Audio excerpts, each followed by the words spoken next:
Allah is saying every child of Adam was honored. I don't know their qualifications. I don't know what family they come from. I don't know what background they come from. I don't care what clothes they're wearing. I don't care about the color of their skin or the language or their accent or what village they come. None of that matters. Every child of Adam is honored. That's the Quran. But you're using your imagination still. You're in Jahiliyyah, Mecca, and you're like, this is weird. Everybody's equal now. Okay. This homeless kid outside is equal to me. What kind of religion is this? It doesn't make no sense. But you start thinking, maybe this makes sense. Maybe all human beings are equal. Maybe it doesn't make sense to have all these different religions and gods. Maybe there is only one religion. Maybe there is only one God. I need to hear him out more. And you start quietly listening to this man, Muhammadur Rasulullah sallallahu alaihi wasallam, and then you decide, you know what? I'm going to be the first in my family to get up and say, Ashhadu an la ilaha illallah wa ashhadu anna Muhammadan abduhu wa rasuluh. Just use your imagination. When you do that, what's your family's reaction going to be? Look, they call the messenger what? Insane. They say, you're becoming insane with him? Look, he's crazy. Nobody follows him. Why are you following him? We used to respect him and like him when he wasn't seeing these crazy things. We used to like him. But clearly he's suffering from some kind of problem and he's lost his mind, and you're losing your mind over nothing. You need to be normal. Normal means you need to be like everybody else. Because when you're not like everybody else, then you are insane. So these people, the first people that accepted Islam, you know what they did? They were ready to leave everyone's support behind. They didn't need anybody else's motivation. Like nobody was motivating them. In fact, everybody was demotivating them. If they accepted Islam, the people who loved them are upset with them. The people who did business with them don't want to do business with them. The people who they used to look up to now look down on them, and they distance themselves from them. Everybody they loved hates them in return now. They become isolated and alone and lonely, even as some of the people in the audience that may have taken Shahada, they come from non-Muslim families, and they took Shahada, and what they experienced from their family. Some families are supportive. Others say, what have you done? You broke this family. Why can't you be normal?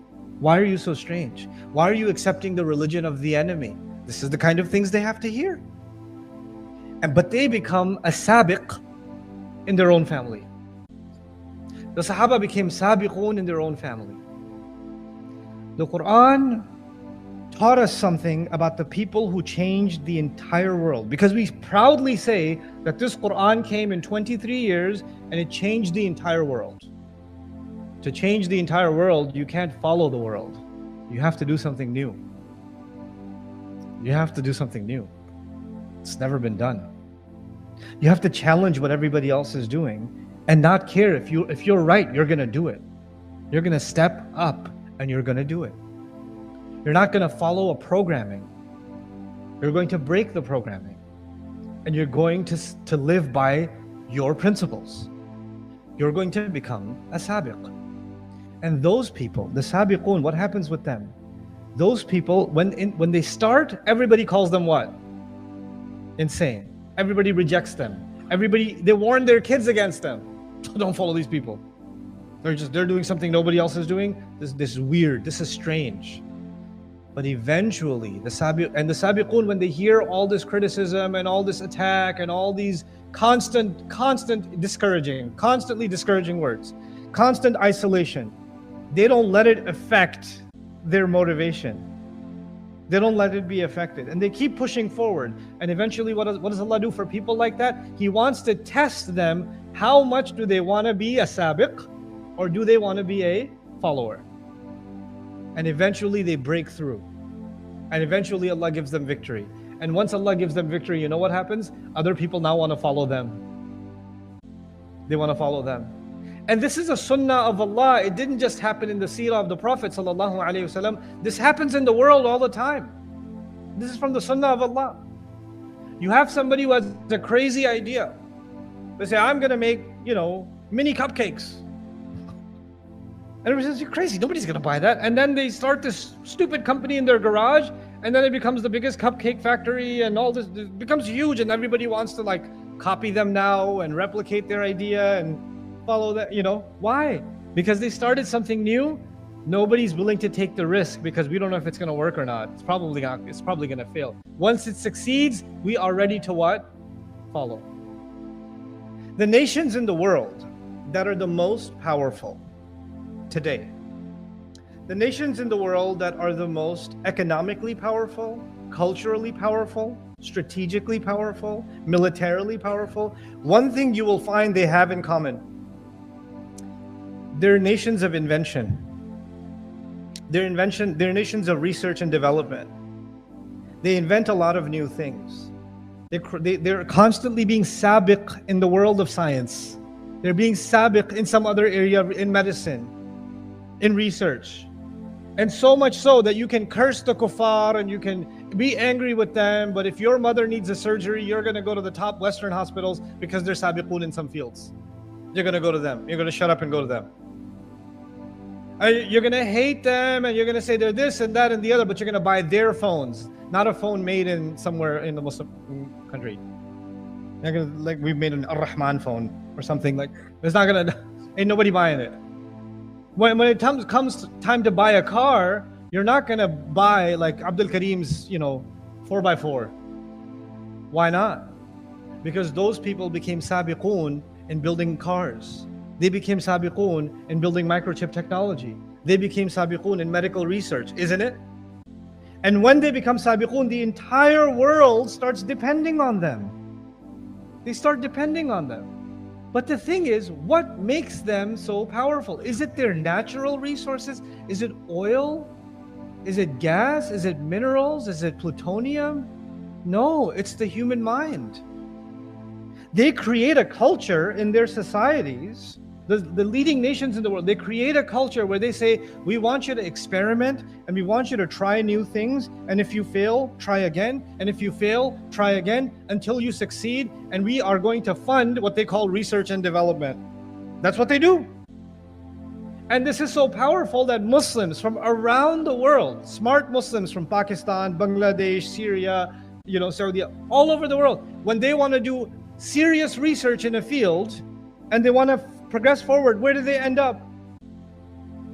They go to America, they go to England, they go to Sweden, they go to Denmark, maybe even come to Australia. They come to these universities because these universities have understood something that Allah even gave us as a legacy. We have to be the sabiqoon in all things. We have to precede everybody in all things. In our deen we preceded.